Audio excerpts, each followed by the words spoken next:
Tamako benar-benar ingin menjadi seorang dokter dengan cara ikut pamannya. Karena sebelumnya Tamako sudah menelepon pamannya bernama Tamasuke yang mengolah rumah sakit di Kobe. Dia memperbolehkan Tamako datang kapanpun Tamako mau. Ayah mereka pasti memperbolehkannya. Kalau putri keluarga Shima punya gelar dokter, sudah pasti ayahnya senang. Karena Tamako akan dipandang tinggi oleh orang lain. Yusu meminta Tamako untuk jujur tentang perasaannya sebenarnya. Bahkan Yusu sudah menganggap Tamako adik kandungnya sendiri. Jadi mereka tidak bisa membiarkan Tamako pergi tanpa alasan yang jelas. Justru Tamako lah yang paling terkejut dengan ini semua. Tamako tidak akan peduli dengan orang lain. Menurutnya sangat bodoh melakukan sesuatu demi orang lain. Selama 12 tahun, Tamako selalu berpikir seperti itu. Namun saat melihat Yusu yang sakit, Tamako merasa ingin membantu. Lalu tubuhnya bergerak dengan sendirinya. Tanpa sadar, Tamako melakukan sesuatu yang menurutnya bodoh. Selain itu, kalau Tamako punya pengetahuan medis, dirinya pasti bisa mengobati Yusu saat itu. Karena saat Yusu sakit dulu, Tamako merasa sangat kesal saat itu. Apalagi Tamako dari keluarga Shima yang dikenal banyak orang, tidak mungkin dirinya akan bekerja untuk orang lain. Meski begitu, Tamako ingin menjadi orang yang bisa membantu semua orang. Bukan Tamako kalau mode serius terus. Dia mencairkan suasana dengan bilang ke mereka, kalau dirinya sudah menjadi dokter, Tamako akan menikah dengan putra bangsawan dan membangun rumah sakit sendiri. Bahkan kalau bisa, sekalian bangun villa juga. Sore itu Tamahiko mendatangi Tamako yang sedang duduk sendiri. Ada banyak yang ingin Tamahiko sampaikan pada Tamako. Tapi akan Tamahiko katakan hal yang perlu saja.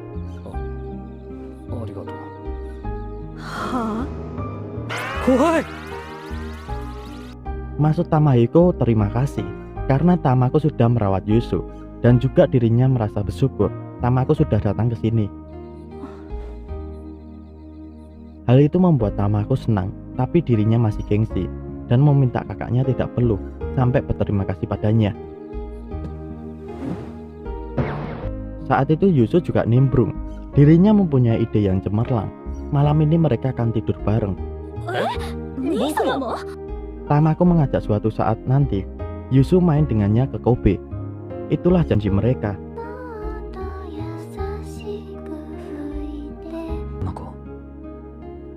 Tamahiko bisa mengerti perasaan adiknya. Di antara semua saudaranya, hanya Tamahiko dan Tamako yang paling mirip. Mereka selalu merasakan kesepian dan hidup dengan menutup hati. Di saat seperti ini, Tamahiko yang sebagai kakak akan menghibur adiknya dengan cara seperti Yusu lakukan padanya dulu. Tamahiko berkata, kamu akan baik-baik saja. Kamu pasti bisa menjadi dokter yang hebat. Rasa empati ini yang tidak pernah terpikirkan oleh Tamahiko. Andai dirinya menyadari sejak awal, pasti hubungannya dengan saudaranya yang lain tidak akan seperti ini. Mungkin Tamako berpikir Tamahiko membencinya, tetapi itu cuma pikiran Tamako saja. Karena di keluarga mereka, yang paling disayangi Tamahiko adalah Tamako. Pagi harinya, mereka mengantar Tamako ke stasiun. Yusu memberikan bekal untuk Tamako dan meminta Tamako menjaga dirinya baik-baik saja di sana.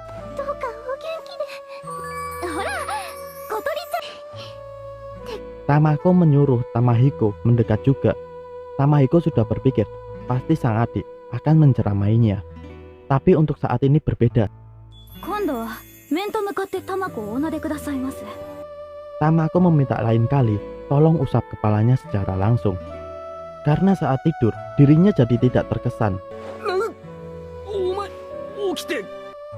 Tamahiko menahan malu.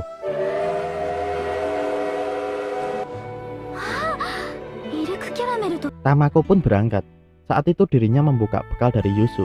Di dalamnya ada karamel susu dan makaroni almond. Akan tetapi ada buku juga di sana. Ada tulisan Tamahiko.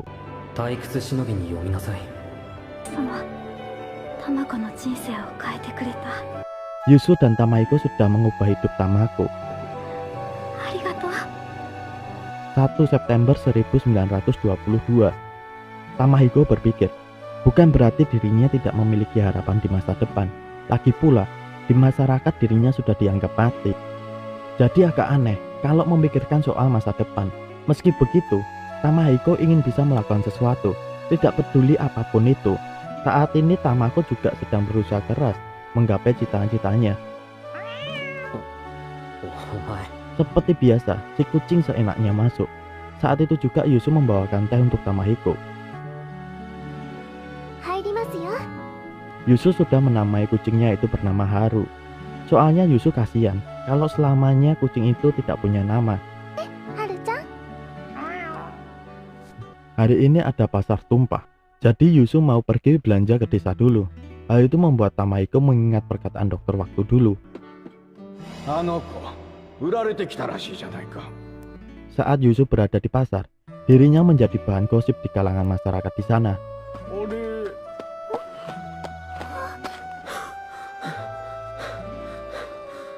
Saat itu juga Tamahiko menyusul Yusu. Dirinya perlu beli buku baru karena di buku rumahnya sudah dia baca semuanya, dan meminta Yusu menyerahkan keranjangnya karena selagi di luar sekalian belanja banyak buat persediaan di rumah. Seperti dugaan Tamahiko, Yusu menjadi bahan gosip. Ini gara-gara dirinya. Kalau diperlakukan seperti ini, bagaimana dengan perasaan Yusu?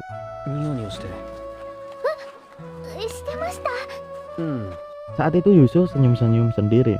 Sudah lama mereka tidak belanja bersama. Terakhir kali di Tokyo dulu. Yusu sangat senang.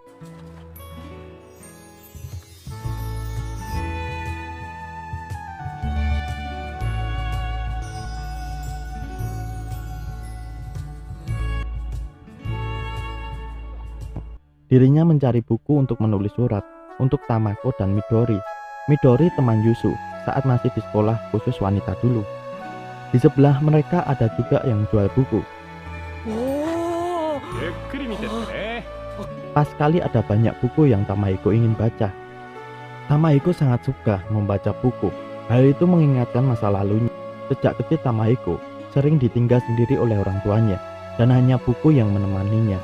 Saat itu tanggal 1 September. Sang ayah juga tahu bulan saat ini September. Dirinya sangat sibuk dan meminta Tamahiko jangan mengganggunya. Mereka semua sama sekali tidak ada yang peduli dengan Tamahiko.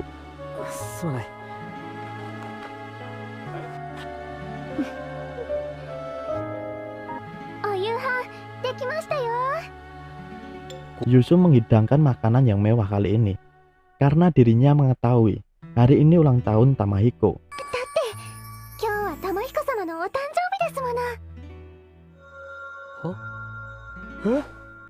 Sebagai istri sudah wajar hal begitu Yusu bisa tahu. Aslinya Yusu diberitahu Tamako.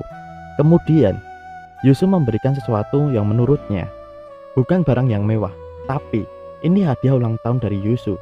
Pembatas halaman buku dengan motif bunga lonceng. Dirinya tidak begitu pandai membuatnya, tapi Tamahiko suka membaca buku. Jadi Yusu pikir cocok dikasih ini, dan juga nuansa bunga lonceng terlihat cocok buat Tamahiko.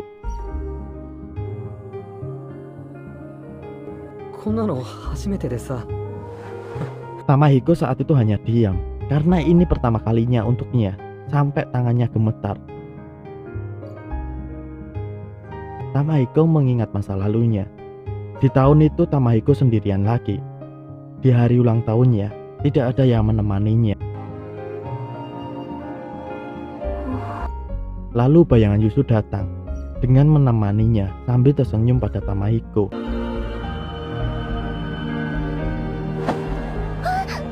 Kata selamat dari Yusu, kata yang pertama kali Tamahiko dengar seumur hidupnya.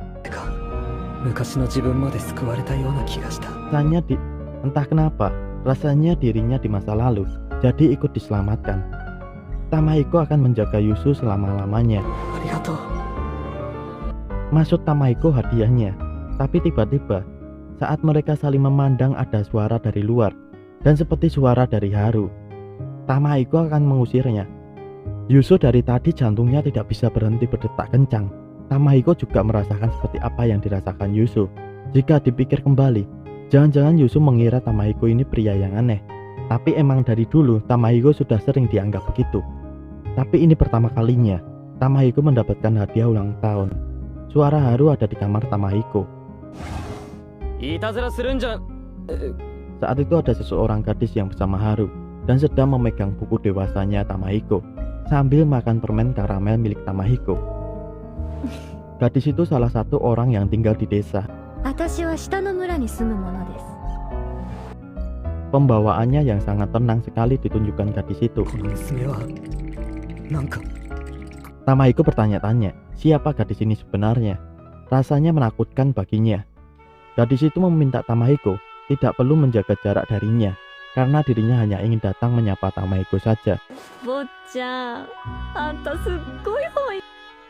Lalu gadis itu juga tahu kalau Tamahiko hobi membaca buku dewasa. Lengkap dari edisi pertama pula. Kalau Tamahiko tertarik dengan yang seperti itu,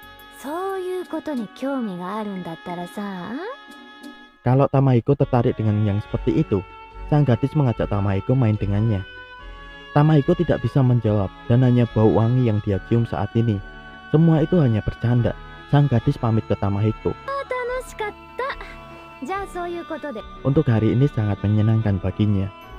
Tamahiko meminta kepadanya untuk bertanggung jawab dengan toples karamel yang dia pecahkan. Sang gadis mengira Tamahiko menawarkan karamel untuknya. Dia tidak butuh karena rasanya terlalu manis dan menempel di gigi.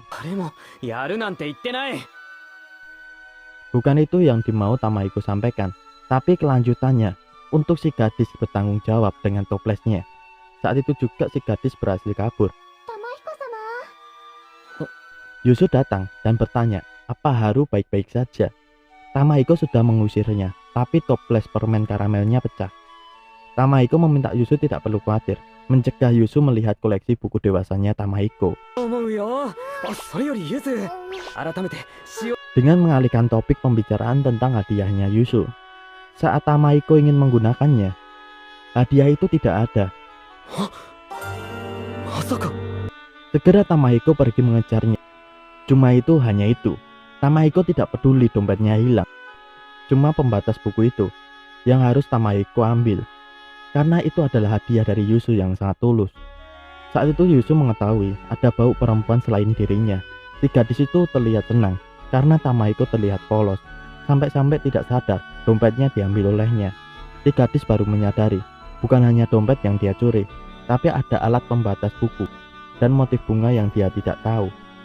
Tapi tidak masalah baginya, karena sekalian saja buat dirinya.